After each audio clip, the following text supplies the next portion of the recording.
दिनों तक वे घटेंगे और अगले 15 दिनों में फिर से बढ़ते जाएंगे। इसी कारण अमावस्या को चंद्रमा पूरी तरह से लुप्त हो जाता है और पूर्णिमा को पूर्ण रूप में प्रकट होता है। भगवान शिव ने चंद्रदेव को अपने मस्तक पर स्थान दिया, जिससे यह प्रतीत होता है कि महादेव के आशीर्वाद से ही चंद्रमा का अस्तित्व बना हुआ है। इसी कारण भगवान शिव को चंद्रशेखर भी कहा जाता है।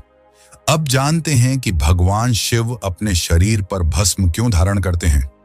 शिव पुराण में बताया गया है कि एक महान ऋषिप्रनाथ जंगल में कठोर तपस्या कर रहे थे। वे केवल फल और पत्तियों पर जीवित थे।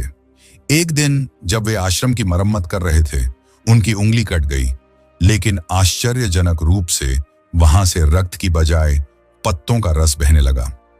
ऋषि को लगा कि वे इतने शुद्ध हो चुके हैं कि उनके शरीर में अब केवल पवित्र वनस्पतियों का रस बहता है। ये सोचकर वे अहंकार से भर गए और पूरे ब्रह्मांड में घोषणा करने लगे कि उनसे अधिक शुद्ध कोई नहीं। भगवान शिव ने उनके अहंकार को समाप्त करने के लिए एक वृद्ध साधु का रूप धारण किया और उनके पास पहुंचे।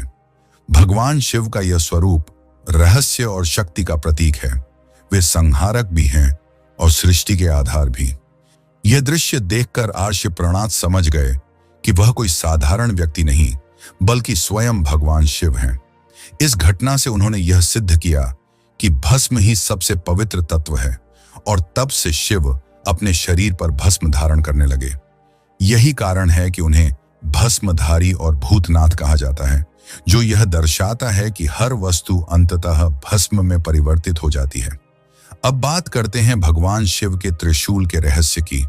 धार्मिक ग्रंथों के अनुसार त्रिशूल का निर्माण स्वयं शिव ने किया था, लेकिन यह सदैव उनके पास नहीं था। कहा जाता है कि भगवान विश्वकर्मा ने यह दिव्य अस्त्र उन्हें उपहार स्वरूप प्रदान किया।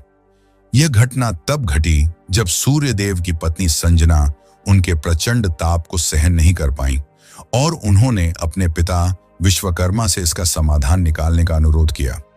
विश्वकर्मा ने सूर्यदेव की तीव्र ऊर्जा को संयमित किया और उससे एक अद्वितीय शस्त्र का निर्माण किया, जिसे त्रिशूल कहा गया।